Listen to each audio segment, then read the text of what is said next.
Tuesday na mga beshi, narito ang fresh servings ng Star Bites for today.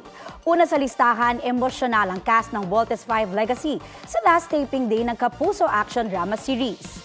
Nag-iyakan at nagyakapan ang Voltes 5 team members na sina Miguel Tan Felix, Radson Flores, Matt Lozano, Isabel Ortega at Rafael Landicho. Kita sa video ang closeness at nabuong bond ng mga bida ng series. Malungkot man, grateful naman daw sila sa opportunity na ibinigay ng series na kanilang napagtagumpayan. Asahan pa raw ang ultra-electromagnetic episodes bago ang finale nito. Ibinahagi rin ng Team Voltes 5 ang kanilang insight sa last taping day nila.